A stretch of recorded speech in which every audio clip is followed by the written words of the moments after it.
Hello friends and welcome to our lecture on ozone depletion. In today's lecture, we will be talking about what is ozone depletion, what are the causes and factors responsible for its depletion, and finally the consequences of ozone depletion. To begin with, let me give you a brief introduction about the ozone layer. Ozone layer in stratosphere is a natural feature of Earth's environment containing relatively high concentration of ozone. Ozone layer is mainly found in lower portion of the stratosphere from approximately 20 to 30 kilometers above Earth's surface. Although the thickness varies seasonally and geographically. Ozone layer shields the Earth from the harmful sun's ultraviolet radiations, particularly the ultraviolet B radiations, which potentially damage exposed life forms. The phytochemical mechanisms that give rise to the ozone layer were discovered by the British physicist Sidney Chapman in 1930 and reported that ozone molecule in the Earth's stratosphere is created when the ultraviolet light strikes oxygen molecules and dissociates it into reactive oxygen atoms.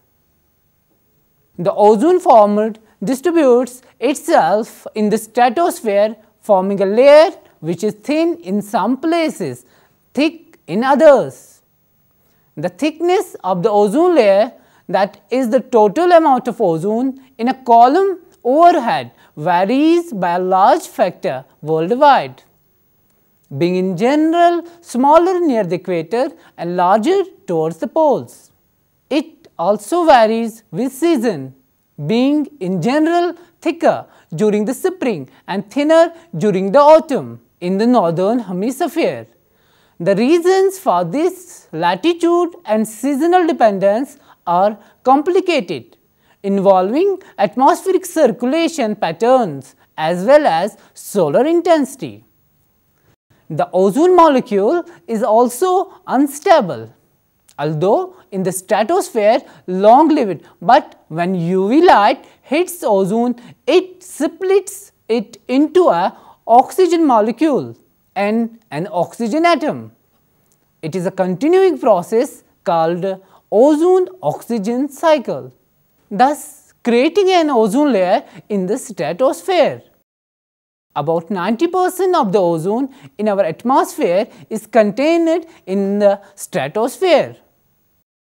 As already said, ozone concentrations are greatest between 20 and 40 kilometers, where they range from about 2 to 8 parts per million. If all of the ozone were compressed to the pressure of the air at sea level, it would be only 3 mm thick. It is in this way that the stratospheric ozone shields us from the ultraviolet radiations. Dear friends, it does not really reflect the heat like a mirror, but rather absorbs it and transforms it into heat, which is released back into space. Now friends, we are going to learn Brewer-Dobson circulation in the ozone layer. As we have already studied that the ozone layer is higher in altitude in the tropics and lower in altitude in the extratropics, particularly in the polar regions. This altitude variation of ozone results from the slow circulation that lifts the ozone pore air out of the troposphere into the stratosphere. As this air slowly rises in the tropics, ozone is produced by the overhead sun, which photolyzes oxygen molecules. As this slow circulation bends towards the mid latitudes, it carries the ozone-rich air from the tropical middle stratosphere to the mid and high latitudes of lower stratosphere. The high ozone concentrations at the high latitudes are due to the accumulation of ozone at lower altitudes. The time needed to lift an air parcel from the tropical tropopause near 16 to 20 kilometers is about 4 to 5 months. Even though ozone in the lower tropical stratosphere is produced at a very slow rate. The lifting circulation is so slow that ozone can build up to relatively high levels by the time it reaches 26 kilometers. This puzzle is explained by the prevailing stratospheric wind patterns known as the Brewer-Dobson circulation. The total column amount of ozone generally increases as we move from the tropics to higher latitudes in both hemispheres. However, the overall column amounts are greater in northern hemisphere high latitudes than in the southern hemisphere high latitudes. In addition, while the highest amounts of column ozone over the Arctic occur in the northern spring, that is from March to April, the opposite is true over the Antarctic, where the lowest amounts of column ozone occur in the southern spring, that is from September to October. Thus, in the stratosphere, ozone is continuously created and destroyed by the sun's radiation. This results in the equilibrium in the concentrations of ozone. The equilibrium is, however, disturbed when the reactive chlorine atoms are released from the photolysis of chlorofluorocarbons. These atoms create an imbalance by destroying ozone molecules. The loss of ozone molecule in the upper atmosphere is referred as ozone depletion. The ozone layer can be depleted by free radical catalysts, including nitric oxide, nitrous oxide, hydroxyl radical, chlorine atom and bromine atom. There are natural sources for all these species. The concentration of chlorine and bromine have increased markedly in recent years due to the increase of large quantities of man-made organohalogen compounds, particularly chlorofluorocarbons or CFCs and bromofluorocarbons. These highly stable compounds are transported to the stratosphere after being emitted at the surface. The reactive chlorine atoms generated from the CFC molecules are stable in lower atmosphere. However, when they reach the stratosphere, the solar radiation splits them into chlorine atoms.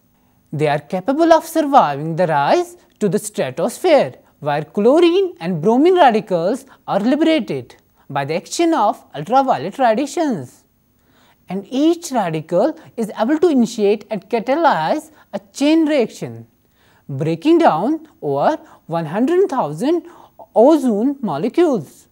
Ozone levels over the northern hemisphere have been dropping by 4% per decade. In 2009, nitrous oxide was the largest ozone depleting substance emitted through the human activities.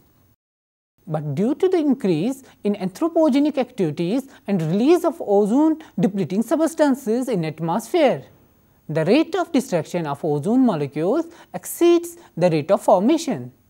Dear friends, now we will try to understand the basic mechanism of ozone depletion in detail. First, what is ozone depletion potential? The concept of ozone depletion potential or ODP came from Goebbels in 1983. ODP of a given substance is defined as the ratio of global loss of ozone due to given substance or the global loss of ozone due to CFC11 of the same mass. Now friends, we will learn in detail about these ozone depleting substances. First, the chlorofluorocarbons. Chlorine, fluorine and carbon atoms are the main constituents of this group of compounds. Because of their maximum shelf life period, non-toxic, non-corrosive and non-flammable nature, they had been used in refrigerators, spray cans, foams, etc. Halogens are another group of compounds containing bromine, chlorine in some and fluorine, hydrogen and carbon atoms. Bromine is considered as many times more effective in destroying ozone, and its ozone depletion potential ranges up to 10. They are being used in fire extinguishers.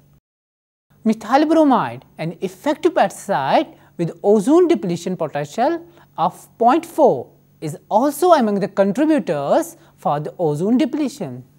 But here we will discuss the ozone depletion by only chlorine and nitric oxide radicals. First, the chlorine radicals. Rowland and Molina in 1974 speculated that ultraviolet radiations could break a chlorine atom from a CFC molecule. So, the chlorine is a free radical like a free agent in baseball. Their hypothesis after following its logical chemistry was that this free radical would then create chlorine oxide, which is unstable. It naturally attracts single oxygen atoms, thereby producing an oxygen molecule and once again freeing the free radical. This produces a self-perpetuating cycle that can continuously break down ozone molecules. In other words, a single molecule of CFC, once it reaches the stratosphere, could break down more than 100,000 molecules of ozone as the chlorine continuously frees itself. Now, the ozone depletion by oxides of nitrogen. The concentration of nitrous oxide over the past years has shown a steady increase. This has been attributed due to a large scale combustion of fossil fuel and enhanced use of nitrogenous fertilizers. Nitrous oxide as well as other oxides of nitrogen are also emitted by supersonic transport aircrafts. Though nitrous oxide is quite inert in stratosphere, it is phytochemically converted into more reactive nitric oxide. Nitric oxide is able to destroy so much of the ozone because it is a catalyst. After each reaction, nitric oxide is able to begin the destructive cycle again with another ozone molecule. Now friends, we will learn why ozone depletion mainly occurs over Antarctica. The reactions for ozone depletion can occur all over the stratosphere. However, the ozone hole has been mainly observed in the stratosphere over Antarctica. In other parts of the stratosphere, two key reactions occur that binds chlorine monoxide and chlorine atoms. The presence of oxides of nitrogen in the stratosphere thus scavenges the chlorine monoxide radicals, and the presence of methane scavenges the chlorine atoms. The chlorine nitrate and hydrogen chloride formed thus act as natural reservoir for reactive chlorine species. Once locked, the chain reaction leading to ozone depletion is not initiated. However, in Antarctica, the conditions are quite different, as during winters, special types of clouds called polar stratospheric clouds or PSCs formed over the Antarctica plays an important role in ozone depletion. Two types of clouds, that's type 1 clouds and type 2 clouds. Type 1 clouds, which contain mostly solidified nitric acid trihydrate, formed at about -77°C, while as type 2 clouds, which contain mostly ice, formed at about -85°C. The ozone hole occurs during the Antarctic spring from September to early December, as strong westerly winds start to circulate around the continent and create an atmospheric container. Within this polar vortex, over 50% of lower stratospheric ozone is destroyed during the Antarctic spring. On the surface of these PSCs, chlorine nitrate formed in the reaction is converted into an important reservoir of chlorine atoms into chlorine molecule and hypochlorous acid, and even under mild conditions can be converted into reactive chlorine atoms, paving way for ozone depletion. These reactions also convert oxides of nitrogen into nitric oxide that is incorporated in ice, forming type 1 PSC.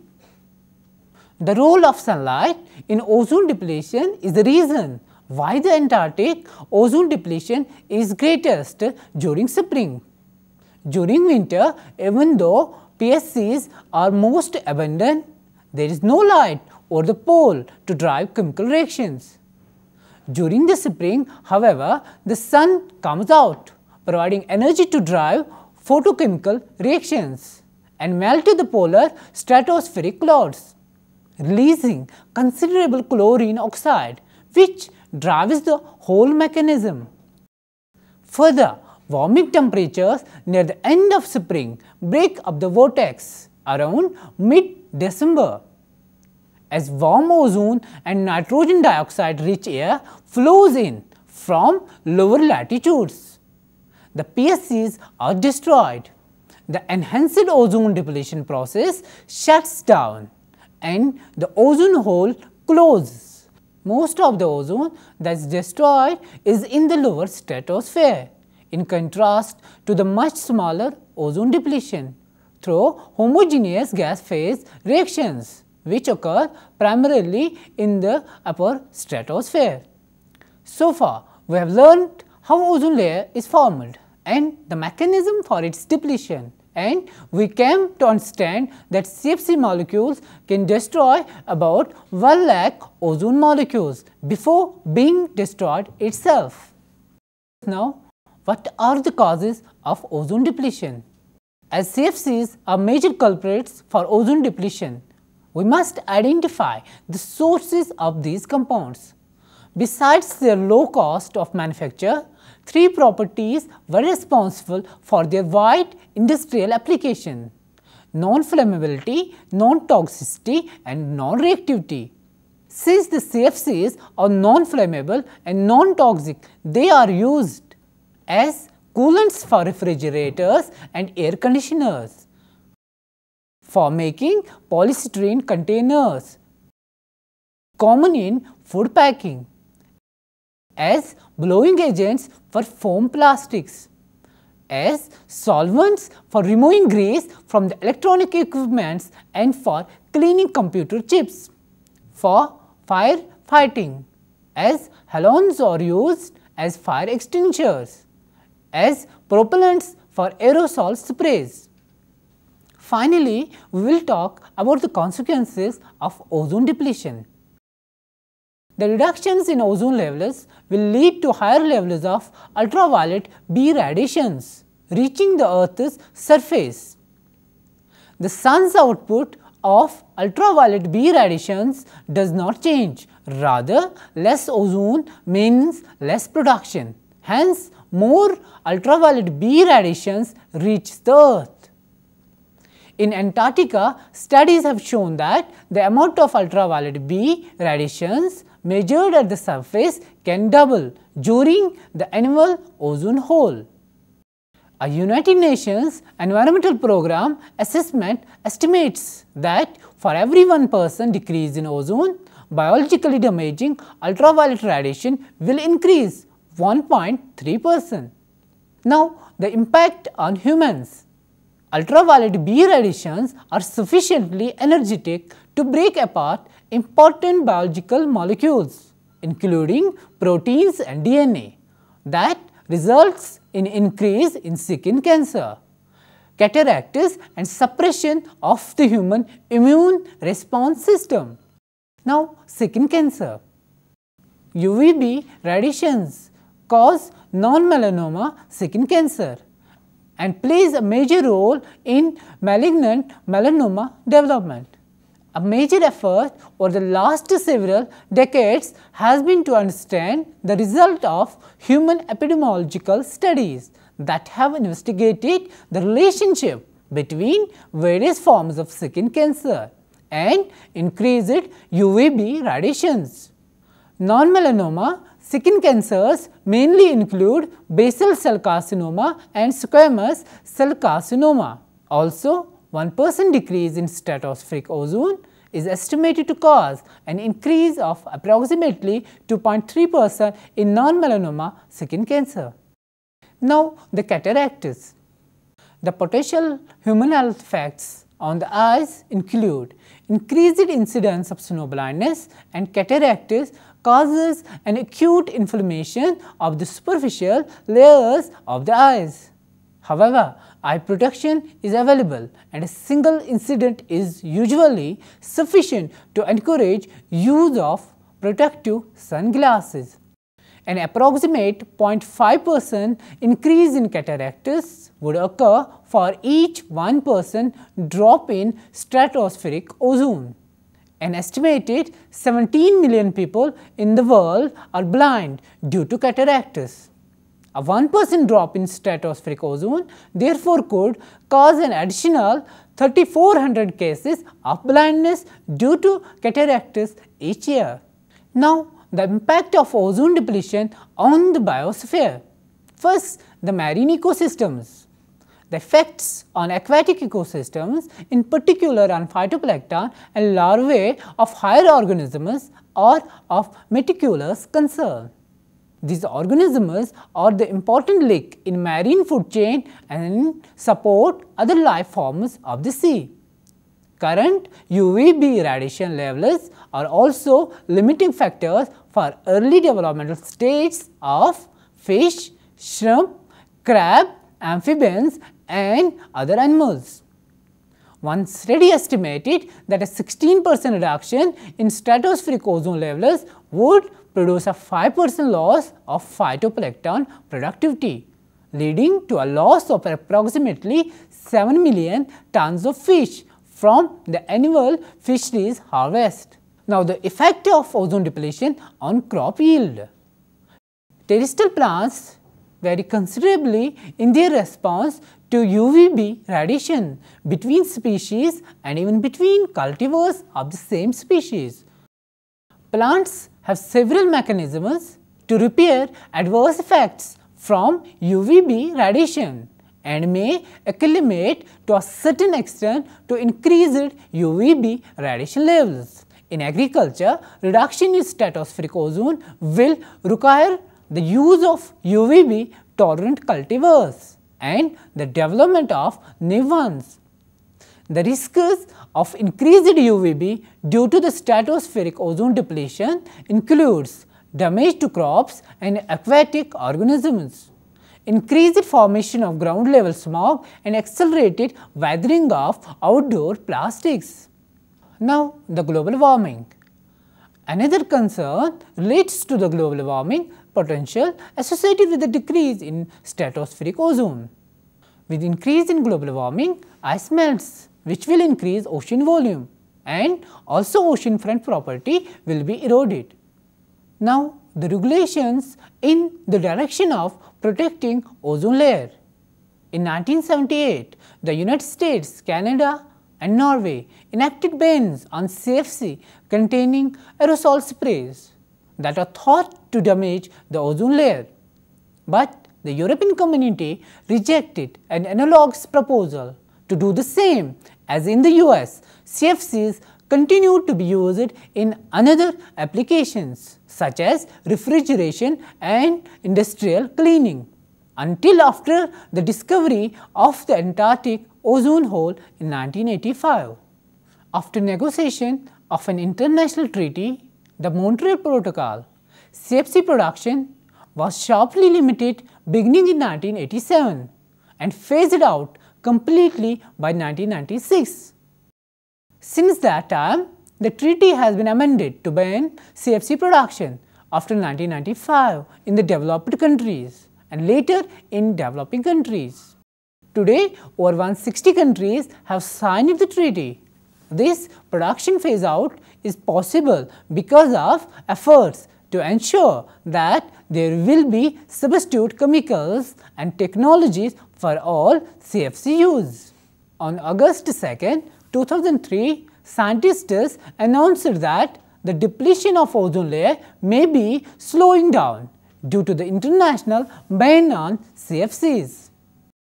3 satellites and 3 ground stations confirmed that the upper atmosphere ozone depletion rate has slowed down significantly during the past decade. The study was organized by the American Geophysical Union.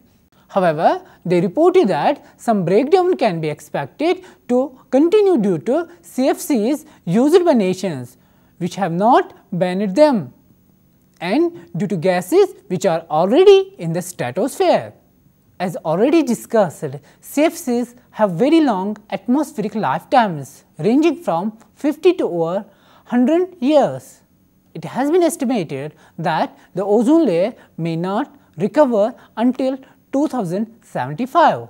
Compounds containing carbon-hydrogen bonds such as hydrochlorofluorocarbons have been designed to replace the function of CFCs. These replacement compounds are more reactive and less likely to survive long enough in the atmosphere to reach the stratosphere where they could affect the ozone layer, while being less damaging than CFCs, as CFCs can have a negative impact on the ozone layer, so they are also being phased out. Dear friends, now a simple question: what can we do?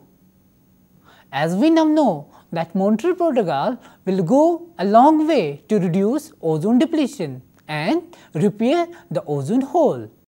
However, if there is to be real success in the future, everyone must play their part.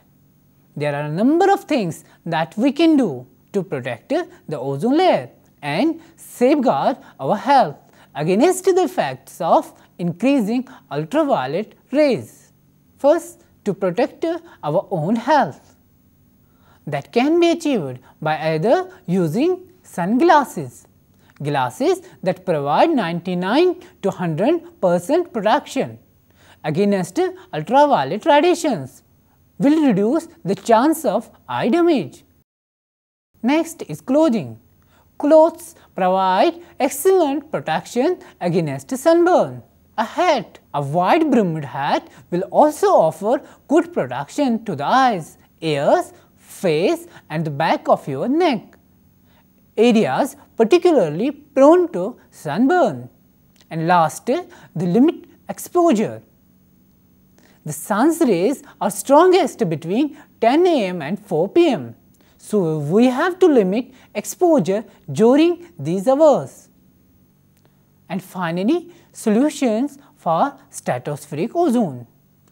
We should stop producing CFCs. We should properly recycle older CFCs. We should use safe alternatives. And last one, but very important, to educate other governments for environmental policies. That's all. Thank you for being with me.